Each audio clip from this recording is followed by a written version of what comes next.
Buenas tardes para todos.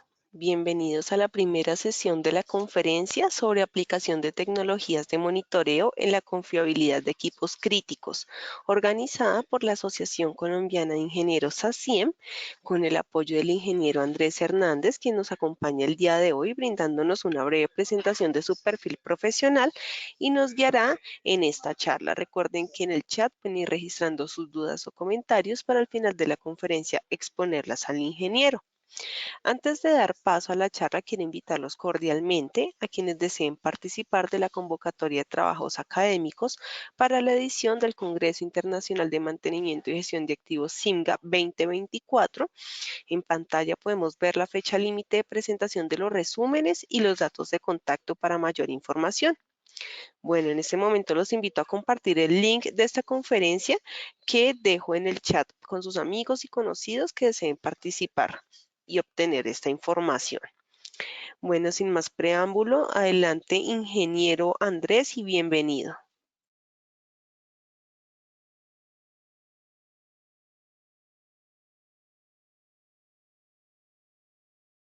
Ingeniero Andrés, ¿me escucha? Sí, lo escucho. Perfecto, Decía que bienvenido. gracias. Buenas tardes para todos y bienvenidos nuevamente a esta sesión de una serie de cuatro en la que vamos a tratar los temas de cómo aplicar las tecnologías de monitoreo en el contexto de la confiabilidad de equipos críticos. Entonces, esta, como decían, corresponde a la primera sesión. Eh, si quieren, yo pasaremos de una vez al inicio. Correcto. Esta serie de sesiones, como ustedes se dan cuenta, trata de abarcar los temas desde los principios básicos, entender lo que significa monitoreo y diagnóstico de equipos, sistemas, y hacemos un recorrido hasta llegar en la última sesión a aspectos de analítica de datos. Entonces vemos desde entender lo que significa monitorear, entender las diferencias de diferentes modos de monitoreo y diagnóstico en tiempo real, tiempo continuo, y por supuesto a la detección de modos de fallo, que es el interés de el área de mantenimiento y sostenibilidad, finalmente para acabar con la analítica de datos, cómo utilizarlos en los procesos y en los aspectos de mantenimiento y sostenibilidad de equipos críticos. Entonces, sigamos por favor y demos inicio a la primera sesión. Bueno, esta primera sesión también se divide en cuatro partes principales. Una primera en la que nos vamos a colocar de acuerdo en el lenguaje que vamos a utilizar. Esto porque es común utilizar algunas palabras o algunos términos comúnmente, pero no necesariamente esos términos corresponden a las formas en las que los vamos a utilizar aquí. Entonces, en conclusión, necesitamos homogenizar algunos. Luego entramos a hablar sobre los principios de diagnóstico, lo que significa el diagnóstico. Vamos a trabajar con un caso de ejemplo, es un caso de ejemplo de forma didáctica para entender algunos de los elementos que se explicaron anteriormente y terminaremos la conferencia con unas conclusiones a modo de recomendaciones. Continuemos, por favor. Bueno, la primera de esas grandes definiciones es la definición de sistema. Todos hablamos de sistema, pero vamos a colocarnos de acuerdo en lo que para esta conferencia significa un sistema. Entonces, un sistema básicamente para nosotros es una serie de elementos, un conjunto de partes que interactúan, que pueden interactuar entre ellas y pueden interactuar con el exterior. Y tienen como función transformar unos elementos o variables de entrada en unas variables de salida. Eso es lo principal. Todas las máquinas son sistemas. Todas las máquinas están compuestas de muchas partes, tienen elementos que entran, están generando un trabajo, una transformación de esas entradas que finalmente nosotros consideramos como las salidas. Sigamos, por favor. Un elemento que vamos a utilizar como ejemplo más adelante, pero para darlo a entender. Un compresor, por ejemplo, pues es obviamente un sistema, ustedes se pueden dar cuenta, miles de partes que se encuentran ahí y tiene una función particular. Entonces, en este contexto donde estamos hablando de mantenimiento y sostenibilidad, pues esos sistemas harán referencia a los equipos críticos de nuestras empresas. Sigamos, por favor. La siguiente término de definición es diagnóstico. El diagnóstico es un término que nosotros utilizamos en el lenguaje común. Sin embargo, acá va a tener algunas precisiones. Eh, Cuando ustedes, por ejemplo, van a una cita médica, el doctor hace un diagnóstico. Acá es más o menos lo mismo con algunas diferencias. Vamos a decir que el diagnóstico no es el resultado. El diagnóstico es todo el conjunto de métodos que nos permiten entender ese sistema y poder determinar cuándo ese sistema tiene funciones, modos de funcionamiento degradados o modos de falla. Ese diagnóstico nos permite a nosotros también determinar cuál es el origen de esos malos funcionamientos y eso lo hace a partir, y por eso lo resalto acá, de una palabra que llamamos la observación. A partir de pruebas, controles y demás elementos que se hacen para poder hacer ese diagnóstico. Entonces, hagamos un breve recapitulativo. Nosotros hacemos pruebas, controles. A partir de esas pruebas y controles podemos observar ese sistema y utilizamos esa observación para poder hacer un diagnóstico. Pasemos a la siguiente y entramos a la definición de observación. Observar para nosotros significa identificar y comprender la dinámica y funcionamiento del sistema. Acá quiero hacer una pausa porque es muy común que nosotros digamos, no, vamos a monitorear un sistema, entonces vamos a colocar sensores al sistema. Colocarle sensores al sistema no significa observarlo. Sería un poco la diferencia entre mirar y observar. Con los sensores yo obtengo información, pero no necesariamente la estoy entendiendo, no necesariamente estoy entendiendo qué es lo que pasa con el sistema.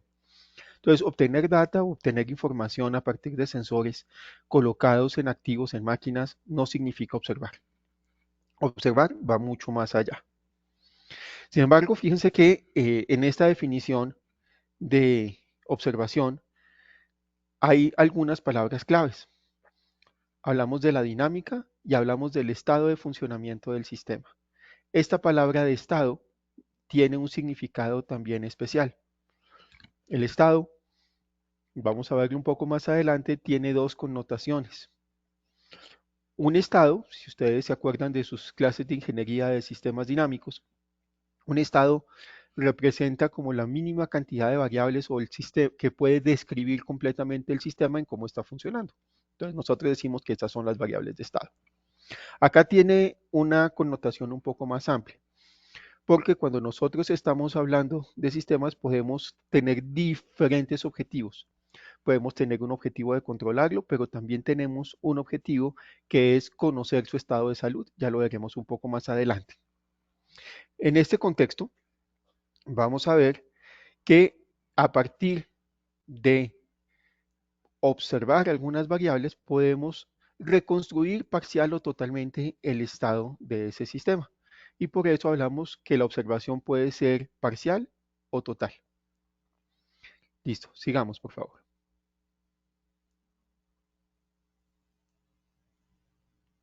Aló, ¿podemos pasar a la siguiente por favor? Gracias. Seguimos entonces con esos elementos de diagnóstico. Como decíamos anteriormente, tenemos un conjunto de entradas, un conjunto de salidas y un proceso, una máquina que genera esa transformación. Resulta que esa máquina está caracterizada por una serie de parámetros y por una serie de variables. Los parámetros son intrínsecos a la máquina, no cambian, son propios de ella. Las variables son esos elementos, esas variables físicas o químicas que pueden cambiar dentro de la máquina, pero cuyo cambio sucede internamente. Y Y entonces vamos a poder decir que cualquiera de esas puede cambiar. Voy a dar algunos ejemplos. Por ejemplo, un parámetro de una máquina puede ser una tolerancia. La variable interna de una máquina puede ser, por ejemplo, un valor de presión de alguno de los fluidos de la máquina. Entonces tenemos variables y tenemos parámetros. Y la salida y, vamos a ver que es una función, realmente, es una función que depende de las entradas, pero a sí mismo depende de el conjunto de parámetros y el conjunto de variables de ese sistema. Cuando la máquina funciona perfectamente, esa función que aparece ahí como YF de ACU, esa función no cambia. Ese es su estado inicial, la forma en la que la máquina salió de fábrica. Pero a medida que la máquina comienza a funcionar, comienzan a presentarse desgastes, elementos, modos de falla, y lo que vamos a ver es que esas relaciones entre la entrada y la salida comienzan a cambiar. Entonces, cuando esa relación entrada-salida cambia, entonces nosotros podemos decir que el sistema se está degradando. Hay una degradación normal por uso. No podemos decir que necesariamente que eso es una falla. Es simplemente el cambio de su relación entrada-salida porque la máquina se ha venido usando. Pero eventualmente ese modo de funcionamiento degradado puede llegar a una magnitud crítica y entonces digo que me encuentro en un modo de falla. En ese modo de falla, la máquina ha perdido sus funcionalidades o estamos trabajando en un modo de funcionalidad degradada. No tenemos el 100% de las funcionalidades hasta que llega un momento en el que efectivamente la máquina toca pararla. Entonces ya hablamos de una falla catastrófica, el sistema tiene que parar y tenemos serios problemas en nuestra planta. Pero es un proceso generalmente gradual, a menos que se produzca algún tipo de incidente y esa función cambie de forma abrupta. Continuemos, por favor. Tenemos entonces que en general lo que más conocemos de las máquinas es lo que entra y lo que sale. Generalmente en esos elementos que entran están combustibles energéticos, consumos, materias primas y pues lo que sale es lo que nosotros estamos buscando de esas máquinas. Eso lo conocemos. Nosotros nos podemos dar cuenta que esa relación entre entrada y salida cambia, pero la pregunta es si al decir que puedo encontrar las salidas y las entradas, estoy realmente observando el sistema. Y entonces esa pregunta se reduce a partir de entradas y salidas, ¿puedo reconstruir lo que está sucediendo dentro del sistema? ¿Soy capaz de entender cómo está funcionando su dinámica? ¿Estoy entendiendo cómo esos parámetros y esas variables internas están cambiando? Si lo puedo hacer, entonces estoy observando. Si no lo puedo hacer, entonces no estoy observando el sistema y necesito entonces más información para poder reconstruir ese sistema que yo necesito entender. Pasemos a la siguiente, por favor. Perdón por la tos, estoy saliendo de una gripa que me ha dejado una tos residual. Entonces, la gran pregunta es, ¿qué variables tengo yo que monitorear? ¿Qué variables tengo que vigilar para poder decir que vigilando esas variables estoy llegando realmente a observar mi sistema? Entonces acá aparecen tres criterios. No les estoy diciendo cuáles porque cada sistema, cada máquina es diferente, pero sí hay algunos criterios. Uno, que contengan información relevante del sistema, obviamente para lo que ustedes quieren. Dos, que sean accesibles. Y tres, que sean representativas de los fenómenos que se quieren observar. Voy a hacer nuevamente una pequeña pausa acá para ilustrar el problema. Supongamos que nosotros somos doctores en medicina y estamos atendiendo a un paciente. Eso es básicamente lo mismo que hace un ingeniero de mantenimiento o de sostenibilidad. Mira sus máquinas y se preocupa porque sus máquinas funcionen todo el tiempo, estén disponibles. Entonces, resulta que ese doctor llega y tiene una serie de pacientes y comienza a decir, bueno, ¿qué variables miro de ese paciente? Dice, no, voy a mirar el color del cabello. Entonces, este doctor, que en este caso es un endocrino, está mirando el color del cabello y la pregunta es, pues sí, estoy mirando una variable, la variable tiene información, pero esa información es relevante para lo que el doctor quiere hacer. Y la pregunta es no. Entonces no estoy observando una variable que sea realmente relevante, que me entregue información que yo necesito para saber cómo está mi paciente. El segundo punto es que sea accesible. Entonces el médico, después de frustrarse con que no pudo hacer nada a partir del color del cabello, dice, ok, yo necesito una muestra del tejido de la glándula pituitaria. Dice, oh la la. Sí, eso da información, es relevante, pero el paciente tendría que estar muerto. Entonces, pues esa variable no es accesible. Es lo mismo que nos sucede con las máquinas. De pronto yo puedo decir, no, es que un ajuste o la tolerancia en micras entre un pistón y una camisa es lo que me permite a mí saber si está desgastado o no. Sí, eso es exacto, eso es la variable que falta. Pero pues me toca parar y desarmar la máquina para poder medir esa variable. Entonces esa variable no es una buena variable, no es accesible. ¿Tiene la información? Sí, pero no es accesible. Y tercero, que sea representativa de los fenómenos que quiero observar. Entonces acordémonos que este doctor es un doctor endocrino eh, y de pronto pues vamos a tener, yo diría, por ejemplo, una variable de tipo, perdón, me discuso. Mm, Vamos a medir el porcentaje de oxígeno o la cantidad, el volumen de aire que entra a los pulmones del paciente. Entonces, es una variable que es fácil de medir, sí, un espirómetro lo hace.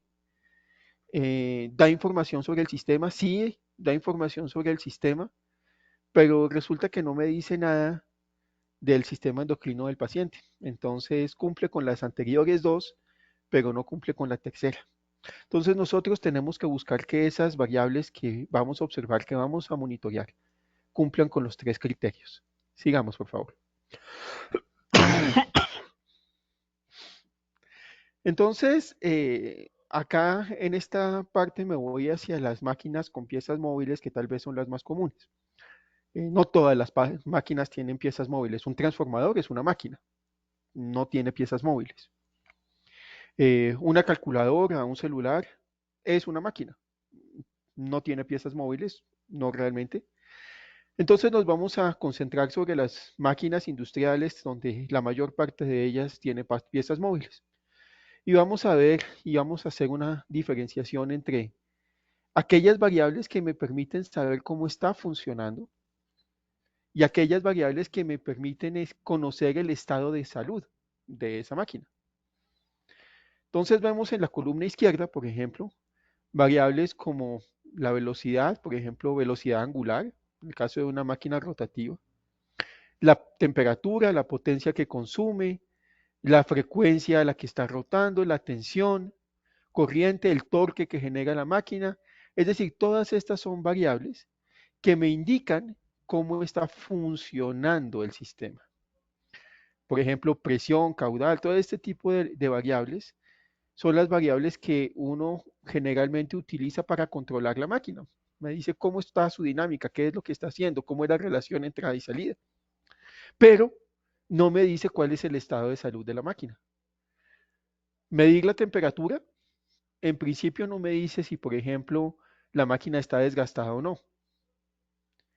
No me está diciendo si, por ejemplo, hay hermeticidad entre dos circuitos hidráulicos o entre un circuito hidráulico de lubricación y uno de refrigeración y demás. Entonces tenemos otra serie de variables que son las que nos orientan hacia la salud de la máquina, a saber cómo es el estado físico de esa máquina y su capacidad para poder transformar las entradas y las salidas. Acá hay algunas, la lista no es exhaustiva. Alineamiento, temperatura, desgaste, tolerancias entre elementos, hermeticidad entre circuitos y otras. Sigamos, por favor.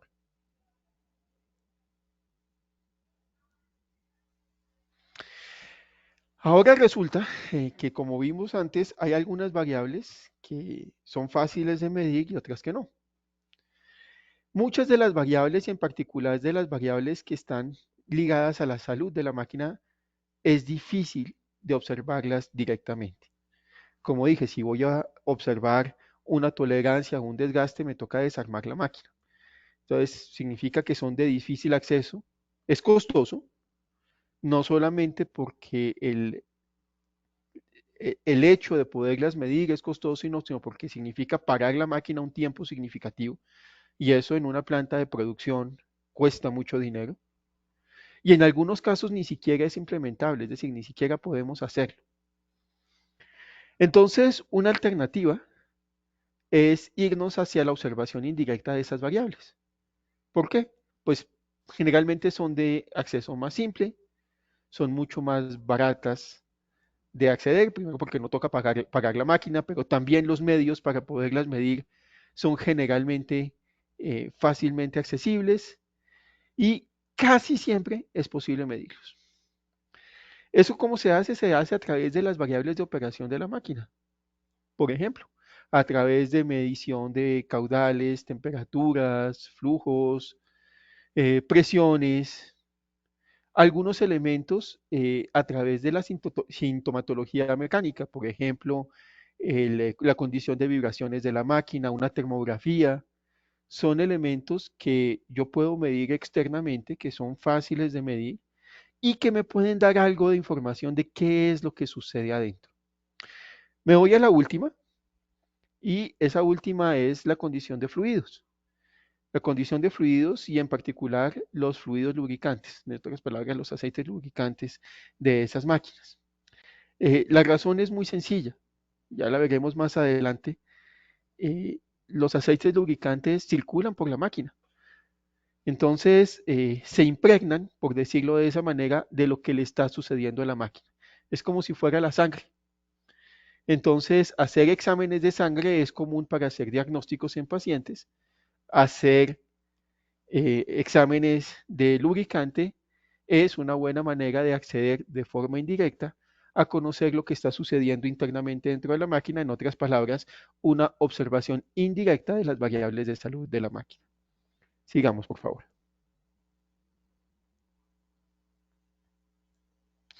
En este ejemplo, por ejemplo, del compresor que mencionábamos, como entradas, por ejemplo, tengo el consumo energético, temperatura, presión, caudal.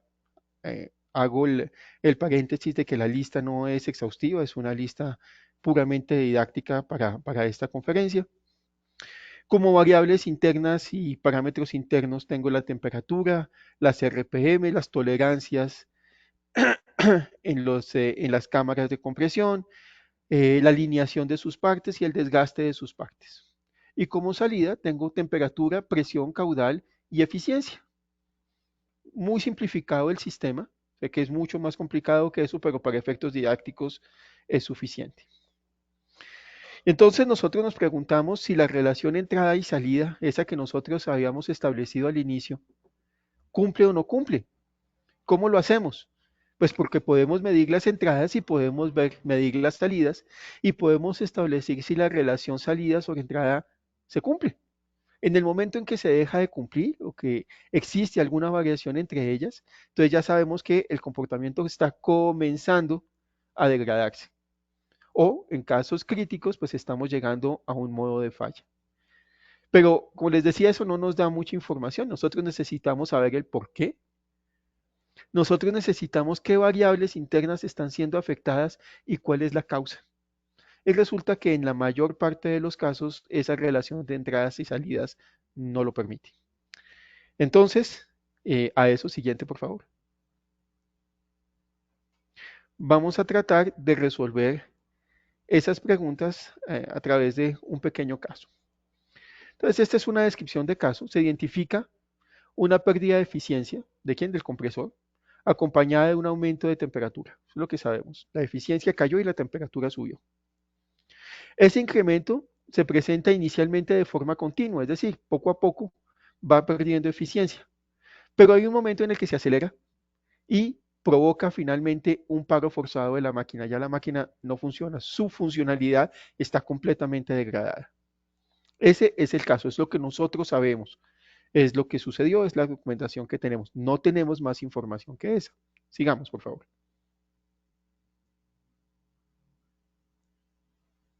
Okay. Entonces, fíjese que conocemos variables de entrada, conocemos variables de salida, sabemos que la relación entre consumo energético y caudal, temperatura y presión cambió, pero no sabemos por qué, porque no tenemos un modelo del sistema. ¿Se pudo identificar la presencia de una anomalía? Sí, correcto, pero no sabemos de dónde es, no sabemos dónde está, qué la produce.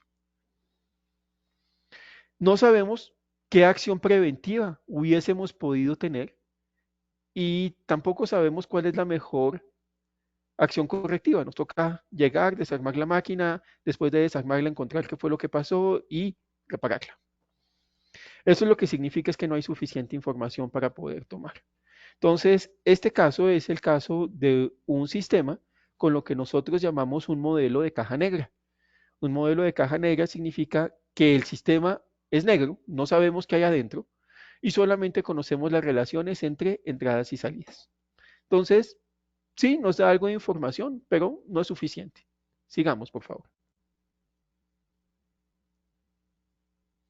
Una alternativa es tener un modelo de caja gris. Vuelvo a hacer otro paréntesis. Nosotros generalmente hablamos de caja blanca, caja gris y caja negra. Caja negra no sabemos mayor cosa. Caja gris sabemos algo. Caja blanca lo sabemos todo. Es decir, conocemos todos los modelos matemáticos y físicos con los que funciona la máquina, las relaciones de compresión, todas las fórmulas de fricción, transferencia de calor, lo conocemos al detalle. Generalmente ese no es el caso. Casi que ni siquiera los fabricantes conocen el modelo al detalle. Conocen unas aproximaciones y diseñan y construyen con eso teniendo en cuenta unas tolerancias. Entonces, una buena alternativa es irnos sobre un análisis de caja gris. En este caso, y existen muchos modelos de caja gris, estamos hablando de un modelo de causalidad. Este es un modelo de arborescencia de causa raíz hasta el fenómeno consecuencia que lleva es un método que se utiliza normalmente en mantenimiento para poder hacer identificación y clasificación de fallas. Entonces acá, por ejemplo, lo que nosotros detectamos es una pérdida de la eficiencia. Vuelvo y juega, vuelvo a hacer paréntesis, esto es a ejemplo didáctico. El árbol es mucho más complejo, pero desde el punto de vista didáctico es suficiente. Esa pérdida de eficiencia corresponde a un desgaste de las piezas, por ejemplo, a un aumento de la fricción por cualquier otro motivo, a pérdidas de flujo, hay fugas, ya miraremos, y puede ser a través de la calidad del combustible. El combustible contiene agua, el rendimiento es menor, entonces por la misma cantidad de combustible pues tengo menos energía y por lo tanto la eficiencia cae. Entonces vemos que cada uno de esos, digamos, explicaciones primarias tiene una derivación en secundarias. Entonces el desgaste de piezas puede haber sido un uso normal. Desgaste de piezas también pudo haber sido acelerado por un problema de lubricación. El aumento de fricción puede darse, por ejemplo, por problemas de alineación o de ajuste entre las piezas. Las pérdidas de flujo pueden ser debidas al ajuste entre las piezas igualmente. Y como habíamos hablado, el combustible puede haber cambiado su composición o contener agua además. Los problemas de lubricación, y vuelvo y juega, acá la lista no es exhaustiva, puede ser por contenido de agua, contenido de partículas, contenido de barnices o precursores de barnices, es decir, hay una cantidad de elementos que afectan los lubricantes y al afectar los lubricantes afectan su capacidad de lubricar, valga la redundancia, y eso tiene como consecuencia el desgaste de las piezas. Entonces, lo que nosotros vemos en esta arborescencia es que tenemos un análisis de causalidad. Pasemos a la siguiente y vamos a ver lo interesante que viene con los análisis de causalidad. Y es que los análisis de causalidad nos permiten a nosotros establecer relaciones entre esas variables que son fáciles de medir, que son accesibles, y aquellas que nosotros queremos conocer, pero que no podemos acceder directamente. Entonces vemos, por ejemplo, que la pérdida de eficiencia es medible directamente, es relación entrada-salida, las dos variables medibles.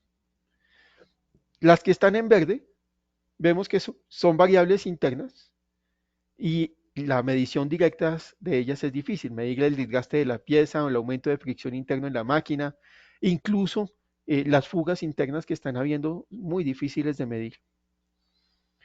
Sin embargo, las variables que están en las casillas azules, contenido de agua, contenido de partículas, contenido de barnices, cambios físico-químicos, podría adicionar acá otras como vibraciones, temperatura y demás, esas son fáciles de medir.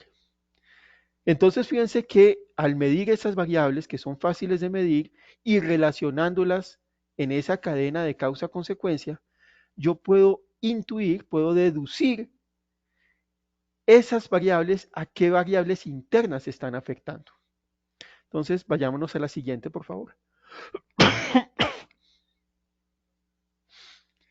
Entonces, podemos ver que con pocas variables de fácil acceso, bajo costo de observación, puedo saber lo que está sucediendo en la mayor parte de lo que sucede en la máquina. Puedo remontar incluso hasta la causa de qué es lo que lo está produciendo. La consecuencia, la pérdida de eficiencia. Las causas, las variaciones de lo que sucede internamente en la máquina. ¿Y cómo puedo relacionar las dos? Pues a través de unas pocas variables que son observables. Entonces, eso nos muestra a nosotros el camino de cuando yo voy a querer hacer un monitoreo de una, cuando voy a querer hacer el monitoreo de una máquina, ¿qué es lo que yo tengo que observar? ¿A qué le tengo que dedicar tiempo, dinero y esfuerzo?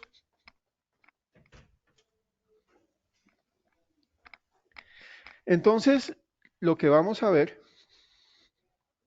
un poco más adelante, pasamos por favor.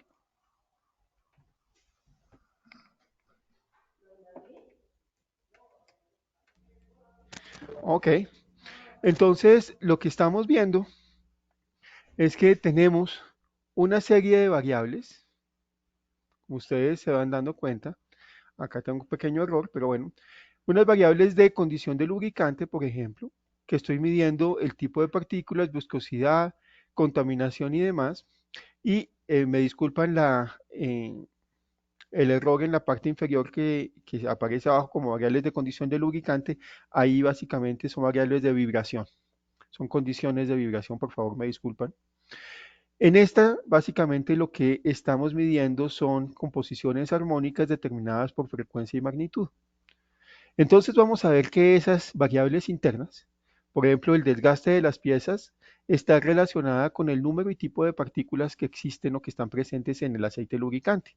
¿Por qué? Porque recordemos que el aceite lubricante está en contacto con todas las piezas que están en desgaste. Entonces, cuando las piezas se desgastan, las superficies se desgastan, esas partículas quedan suspendidas y son transportadas por el aceite lubricante. Entonces, haciendo ese análisis, yo puedo saber qué es lo que está sucediendo en el desgaste. Sabemos que el aumento de fricción está relacionado con los cambios de viscosidad y con los tipos de partícula que aparecen. Resulta que en el desgaste normal existen diferentes caracterizaciones de las partículas que se producen. Un choque, por ejemplo, produce un tipo de partícula, un desgaste, por ejemplo, por adhesión o por fricción, produce diferentes tipos de partícula. Entonces, si yo soy capaz de distinguir cuál es el tipo de partícula que se está produciendo, entonces yo puedo también entender cuál es el mecanismo de desgaste que se está produciendo y el tipo de fricción que se está produciendo también. La alineación, digamos, defectos de alineación están asociados, por ejemplo, a golpes entre las piezas y demás, y eso genera, como les digo, un tipo de partícula especial, digamos, determinado. Y las pérdidas de flujo en algunos casos están relacionadas con contaminación del aceite lubricante con otros fluidos. Entonces, lo que nosotros, fluidos, incluso eso puede incluir aire. O sea, fluidos pueden ser fluidos líquidos o fluidos gaseosos. Entonces, lo que vamos a ver es que con monitoreos realmente sencillos podemos entender lo que sucede. Entonces, a eso, esas preguntas que veíamos, el qué observar, por qué observar, cuándo observar, cómo observar, estamos respondiéndolas una a una. Pasemos a la siguiente, por favor. ¿Cuándo observar el sistema? Hmm, Esa es una pregunta muy interesante. Digamos que existen dos alternativas. Lo vamos a hacer periódicamente, es decir, yo voy a tomar muestras de mi máquina cada semana, cada 15 días, cada mes, las mando al laboratorio, las analizo, las tabulo y tomo decisiones con respecto a eso. Es válido, es lo que se ha venido haciendo durante muchos años, funciona hasta cierto punto. Y la otra es hacerlo en tiempo real, es decir, todo el tiempo. Y digamos que la diferencia entre esas dos es la frecuencia de muestreo. ¿Qué tan seguido hago el muestreo? Realmente el tiempo continuo, y lo vamos a ver, el tiempo continuo realmente no existe. Nosotros llamamos tiempo continuo, pero realmente lo que significa tiempo continuo es muy seguidos, muestras muy seguidas, del orden de segundos, milisegundos, minutos, cosas muy seguidas. Entonces, ese tiempo real significa en el momento en el que están sucediendo las cosas. Pero una vez que ya he elegido qué variables observar y que sé que existen esas dos alternativas en que yo puedo cambiar la frecuencia de observación cada cuánto miro esa variable, entonces la pregunta que surge es, ¿cómo encontrar esa frecuencia en la que las variables van a cambiar? ¿Cada cuánto mirarlas? ¿Será que mandar las muestras al laboratorio cada mes es útil para nosotros? ¿Será que necesito algo diferente? ¿O será que si yo lo hago todos los días es lo que yo necesito? Para poder responder esa pregunta, necesito entender cómo se comporta el sistema. Y, por supuesto, necesito saber qué es lo que yo quiero conocer de ese sistema. Entonces, pasemos a la siguiente, por favor. Como decía, ese cuándo observar está relacionado con entender el sistema y, por supuesto, su dinámica. Acá, digamos, estoy colocando tres ejemplos de comportamientos típicos. El de la izquierda superior es un cambio, se produce un cambio, la máquina cambia su modo de operación, pero se estabiliza. El momento en que deja de cambiar. La de la derecha, por ejemplo, es un sistema inestable, el sistema no se estabiliza nunca, diverge. Comienza a cambiar y una vez que el cambio se establece, sigue empeorando, empeorando, empeorando hasta que ya no hay nada que hacer. Y la que aparece inferior en la mitad, pues es un comportamiento oscilatorio. Simplemente a veces mejora, a veces desmejora, no sabemos por qué, pero oscila. Obviamente acá lo modelé con una curva seno, no necesariamente es tan regular, pero sí es un elemento que oscila entre valores mayores y menores. Todo eso, saber y entender qué es lo que pasa con el sistema, es muy importante para poder determinar cada cuánto voy a medirlo, cada cuánto lo voy a mirar, cada cuánto lo voy a observar. Pasemos a la siguiente, por favor. Ok, este es un ejemplo. Las dos líneas rojas son líneas de alarma, son líneas críticas. La variable que estoy observando no debe llegar nunca ahí. En este caso, se midió la variable cada 30 días y ahí está perfecto. Me muestra una línea de tendencia. La línea de tendencia se encuentra dentro de las dos límites de tolerancia. Existe una pequeña tendencia hacia la baja y digo, todavía estoy bien, pero posiblemente en un tiempo voy a tener que tomar una acción. Eso sería lo que yo interpretaría como ingeniero de confiabilidad, de sostenibilidad de mi sistema. Bueno, resulta que por algún motivo cambié la frecuencia de observación y pasemos a la siguiente a la siguiente diapositiva, por favor. Y resulta que ya no estoy mirando cada 25 días, sino cada 20 días. Y oh sorpresa, la misma información, exactamente la misma máquina, resulta que ahorita estoy viendo que sobrepasé los límites en 2 ocasiones. La misma. Y uno dice, ¿pero qué pasó? ¿Por qué mi máquina cambió? Antes estaba completamente estable, una línea de tendencia perfecta. Dice, no, acá hay algo raro que está pasando. Entonces, como detecto que hay algo raro que está pasando, dice, no, yo voy a tomar más muestras. Pasemos a la siguiente. ¡Wow! Entonces, acá cada 10 días, y resulta que lo que yo me doy cuenta es que no fue ni siquiera 2 veces, sino fue una, dos, tres, cuatro, cinco, 6 veces que se pasó el nivel de alerta. Es decir, acá ya coloqué en riesgo mi activo crítico, completamente en riesgo. En la primera ocasión, en la primera diapositiva de esta serie, yo estaba tranquilo, todo estaba en orden, todo estaba perfecto. La verdad es que no lo estaba, simplemente que no estaba viendo el problema. El problema ya estaba, yo no lo estaba observando. Y no lo estaba observando porque no tenía o no había elegido la frecuencia adecuada para poder medir el fenómeno que yo quería medir. Vayámonos a la siguiente. Entonces me voy a tiempo continuo, es decir, a tiempo realmente pequeño, hacer un monitoreo detallado y resulta que mi sistema es un sistema oscilatorio y no siquiera estuvo 5 o 6 veces por fuera, sino que estuvo muchísimas veces por fuera de los límites. En otras palabras, ya mi máquina tiene un deterioro que es palpable, la hice, la forcé, la llevé más allá de los límites y yo no me había dado cuenta simplemente porque había hecho unas mediciones periódicas, pero esas mediciones periódicas no correspondían a poder entender lo que era la dinámica del sistema y todas esas oscilaciones yo me las estaba comiendo. Entonces, eso nos dice y nos afirma que para poder decidir con qué frecuencia migra una variable, pues necesito conocer cómo cambia esa variable. En el mejor de los casos, eh, realizo una medición en tiempo continuo y si realizo una medición en tiempo continuo, entonces pues ocupo todos los casos posibles. Hace unos años esto no era posible.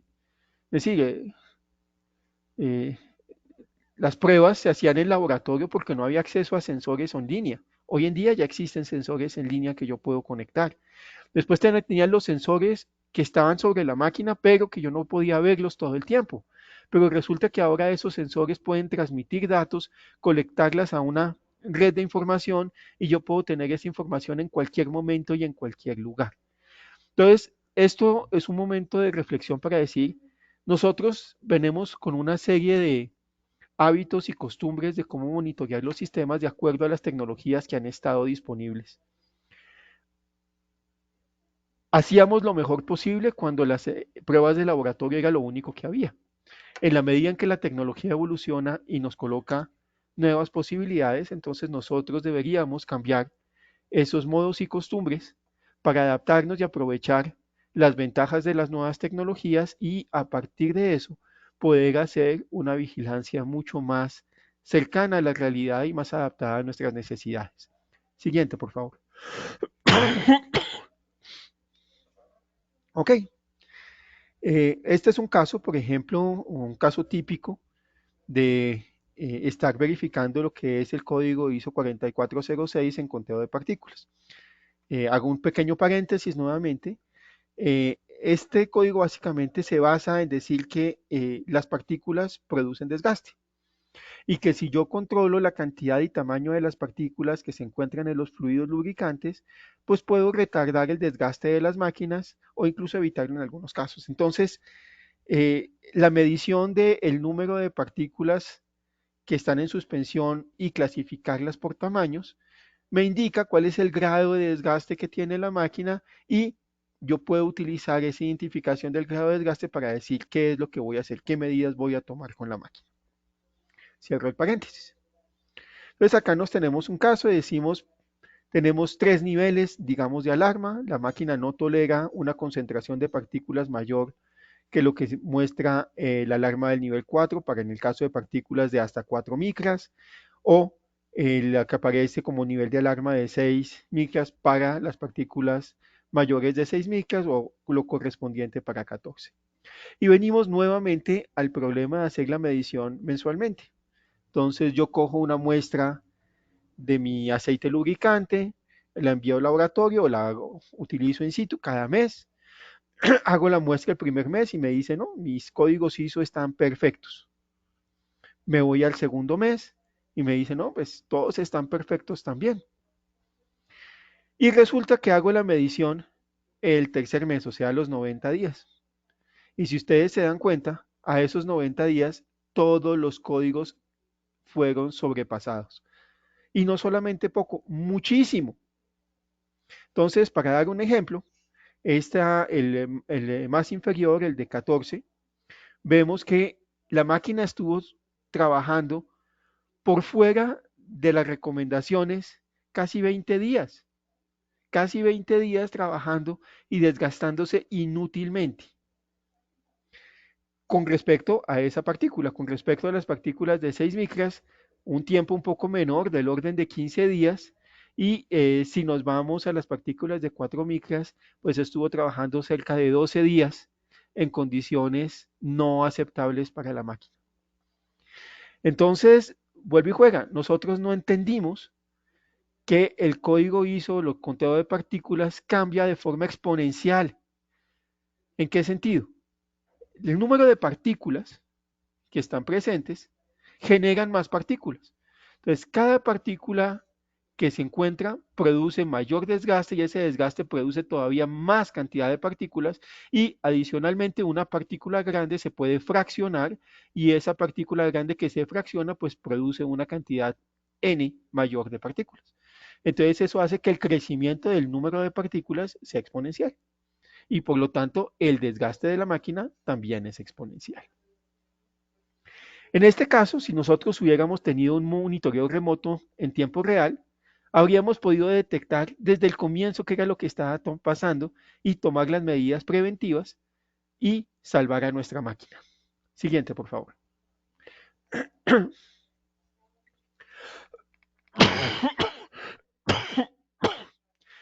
La siguiente pregunta es cómo observar.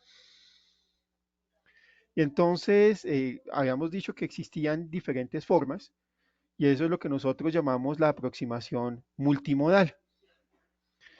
Multimodal significa múltiples modos de observar. Esos múltiples modos buscan complementariedad, tanto en lo que se está midiendo como en los costos de medir, como en la confiabilidad, como en la precisión, como en todo. Entonces lo mejor es combinar. Entonces vemos algunos, digamos, grandes conjuntos de modos. Cada uno de esos tiene muchos. Pero digamos que la parte de laboratorio, por ejemplo, tiene algunas características. Es de baja disponibilidad. ¿Por qué? Porque no lo puedo hacer todos los días, porque tengo que tomar una muestra, enviarla, el laboratorio analizarla y después de eso me devuelve la información y eso generalmente toma varios días o incluso semanas. Esos son fotos. Es decir, el laboratorio mira lo que sucedió en el momento en que yo tomé la muestra, no sabe más. Entonces, no hay información de la dinámica del sistema, no puedo saber nada de cómo se comporta el sistema en forma dinámica. La precisión es muy alta, los equipos de laboratorio son muy buenos, miden perfecto. La cantidad de información que dan es enorme, pero la confiabilidad es media, no es tan alta. Y no es tan alta con la confiabilidad porque a pesar de que los medios de precisión son muy buenos, la cadena de custodia desde que yo tomo la muestra hasta que la entrego no necesariamente es asegurada. ¿En qué condiciones tomé la muestra? ¿Quién la tomó? ¿En qué momento de funcionamiento de la máquina? ¿Cuál era el estado de pureza del recipiente? Es decir, hay muchos elementos, muchas variables que pueden alterar esa muestra desde el momento en que se toma hasta el momento en que se analiza. ¿Es fácil de implementar? Sí, requiere básicamente contratar los servicios y alguien especializado lo hace. Una siguiente forma de hacerlo, o conjunto de formas de hacerlos, es directamente en sitio, no mandar las muestras al laboratorio, sino analizarlas directamente en sitio. La disponibilidad es media, digamos que yo no lo puedo hacer cada minuto, cada segundo, pero sí lo puedo hacer diario, semanal y demás, entonces tiene una mayor disponibilidad que la del laboratorio. Igual son fotos del momento en que se toma la muestra, no tengo información dinámica. La precisión puede ser alta o media dependiendo de los equipos que utilice. La cantidad de información que tiene es menor que la de los laboratorios, pero es buena. La confiabilidad media también, porque también está involucrado el proceso de toma de muestra y es fácil. Lo puedo contratar como servicios o lo puedo hacer propio si he comprado los equipos para hacerlo. Y el último modo hace referencia a una instrumentación en línea, online, automatizada. La disponibilidad es altísima. Cada segundo, cada milisegundo que yo quiera puedo saberlo en el lugar del mundo en el que yo me encuentre. Tiene toda la información dinámica, es de alta precisión porque los sensores hoy en día son muy buenos, tienen altísimas precisiones, unos del 10%, 5%, 2%, obviamente entre más precisión más costosos, pero puedo obtener la precisión que yo quisiera. La cantidad de información que se obtiene es gigantesca. La confiabilidad es alta porque no hay manos humanas involucradas. El sistema está funcionando y a medida que funciona, el sistema está muestreando. O sea que todos los problemas relacionados con el deterioro de la muestra en toda la cadena de custodia, pues acá no sucede. Y su implementación pues, puede ser más o menos media, puede ser propia. Si yo he comprado los sensores y sé cómo conectarlos y hacerlo, o puedo comprar los servicios. Entonces, en términos generales, eso es el cómo observar. Vayámonos a la siguiente, por favor. Esos son ejemplos de elementos, por ejemplo, que se utilizan en estas observaciones multimodales, elementos que se colocan en línea para toma de muestras, están, por ejemplo, un Black and White Kit, está el sistema de parches, elementos, por ejemplo, como el PCM500 para medición de condiciones de aceite, sondas, sensores, es decir, hay todo un conjunto de elementos que nos están sirviendo para hacer, en particular, los dos últimos conjuntos, que es el de hacer las muestras in situ o bien de hacer la instrumentación. Sigamos, por favor. Por último, entonces, estas conclusiones y recomendaciones de la sesión. Eh, la primera es que los tiempos de muestreo deben adaptarse. O sea, nosotros para poder mirar, observar, para poder entender y diagnosticar un sistema, tenemos que adaptarnos a su dinámica y saber qué es lo que estamos haciendo. Tenemos que entender cuáles son las variables que tenemos que mirar y observar que nos den información de ese sistema. Tenemos que asegurarnos que esas variables que nosotros estamos midiendo o observarlo pueden reflejar lo que está sucediendo con la variable de falla. Es decir, que sean sensibles a variaciones de esas variables internas que nos van a decir que el sistema está fallando. Y ya unos elementos más prácticos, hay que buscar ese equilibrio entre el costo y el beneficio. Y por último, les digo, a pesar de que hay muchas variables que pueden cumplir las tres anteriores, tenemos que fijarnos en qué tanta información nos entrega la variable. Esa parte es muy, muy importante porque por el mismo costo de una variable, otra que contenga más información, puedo utilizarla muchísimo más en las partes de analítica de datos que vamos a ver más adelante. Entonces, básicamente, esta es una primera introducción. Como ustedes se dieron cuenta, es una introducción a los conocimientos generales que se refieren al monitoreo y diagnóstico. Y en la próxima sesión, que será el día de mañana, entraremos un poco más en tema, ya en cómo utilizar el monitoreo propiamente dicho, de qué variables en el nivel, por ejemplo, de lubricación o de elementos de aceite, y cómo poderlas utilizarlas y poderlas relacionar con los diferentes modos de falla que puedan presentarse. Entonces, muchas gracias a ustedes y estoy abierto a sus preguntas. Perfecto, ingeniero, muchas gracias. Entonces, en este momento damos paso a la sección de preguntas para quienes deseen participar y así poderlas compartir con el ingeniero. Entonces, por favor, las personas tienen en este momento habilitado el micrófono o pueden levantar la mano para poder darles la palabra.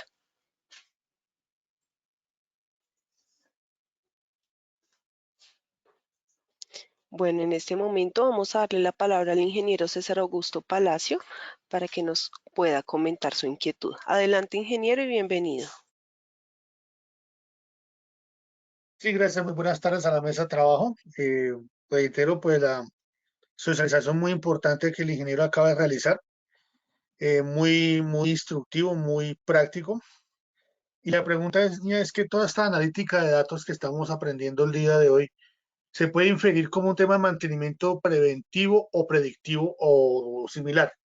O en caso dado, pues en qué tipo de mantenimiento podemos de pronto asociar todo esto, toda esta información. Se puede hacer de hecho con las dos. Se puede hacer tanto preventivo como predictivo. Eh, lo primero, digamos, la analítica de datos más fácil es, digamos, predictivo. Podemos prevenir, podemos ver los comportamientos y tendencias de las variables y decir, oh, nos estamos acercando, por ejemplo, a un nivel de alarma. Ya más adelante, y con una analítica un poco más sofisticada, nosotros podemos incluso llegar a inferir con más tiempo de anticipación qué es lo que va a suceder. Esto es un poco el tema de la charla de mañana. Entonces, lo invito un poco a que nos unamos a la charla de mañana en la que voy a tocar ese tema con mucha más profundidad. Pero para responder su pregunta en ese momento se pueden hacer las dos. De hecho, se pueden hacer tres. Se puede hacer un análisis forense, es decir, qué fue lo que pasó, por qué falló la máquina y poder buscar correcciones. Puedo encontrar fuente raíz, puedo buscar la parte predictiva y preventiva también. Gracias.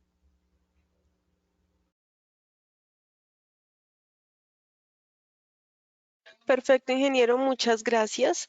Entonces, bueno, como tal, no evidenciamos más preguntas, estamos solamente recibiendo diferentes comentarios de agradecimientos por la exposición del tema. Entonces, en este momento, al no haber Una más pregunta, preguntas, sí, no, señor. pero sí hay una cuestión. Los últimos minutos, pues quisiéramos hacer una breve presentación de nuestra empresa. Las últimas diapositivas, que después de la que usted pasó, son 4 diapositivas que nos introducen un poco a lo que somos y donde nos pueden a nosotros contactar directamente si tienen alguna pregunta o algún elemento que quieran solucionar ya directamente. Ok, entiendo, ingeniero. Entonces, permítame, por favor, yo voy a hacer como tal el cierre y voy a proyectar nuevamente la presentación donde van a estar los datos que usted me indica, ¿vale? Perfecto, muchas Entonces, gracias. bueno, vale, sí, señor. Bueno, entonces de esta manera, también, ingeniero, pues nos gustaría saber si nosotros podemos compartir como tal este material expuesto con todos los participantes. Sí, no hay problema, gracias. Perfecto. Bueno, como tal, a sus correos electrónicos llegará una encuesta para la que puedan evaluar su experiencia el día de hoy en esta conferencia. Y también queremos invitarlos a disfrutar de uno de los beneficios que tienen al ser afiliados de ASIEM y es nuestra nueva plataforma de búsqueda de empleo SIL, en donde diferentes empresas del sector de ingeniería publican ofertas exclusivas para nuestros ingenieros a través de la plataforma. Para mayor información la pueden consultar en nuestro portal web www.asiem.org en la sección Servicios al Ingeniero, botón Centro de Información Laboral. Entonces, nuevamente muchas gracias, ingeniero, nuevamente gracias a todos los participantes y ya en este momento vamos a proyectar por último la presentación del ingeniero. Perfecto, para que puedan tomar los datos de contacto en caso de que así lo deseen. Ok.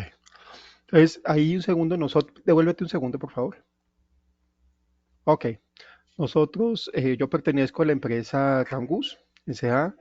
Es una empresa que trabaja esencialmente en la parte de servicios de confiabilidad, limpieza, mantenimiento de aceites y fluidos lubricantes, entre otros. Nosotros nos encargamos de la confiabilidad de su sistema y básicamente entre nuestros optimización de procesos incorporamos innovación. Nosotros trabajamos en diferentes campos. Por favor, pase a la siguiente diapositiva. Trabajamos en las áreas de combustibles y químicos, eh, tanto en las partes de refinación, petroquímica, ingeniería química, en diferentes elementos y procesos que están relacionados con la optimización de los procesos y vida útil de los activos críticos. Sigamos, por favor. Trabajamos también en las áreas de minería, tanto en los procesos como en maquinaria móvil. Continuemos, por favor. En la parte de generación y plantas de energía. Continuemos.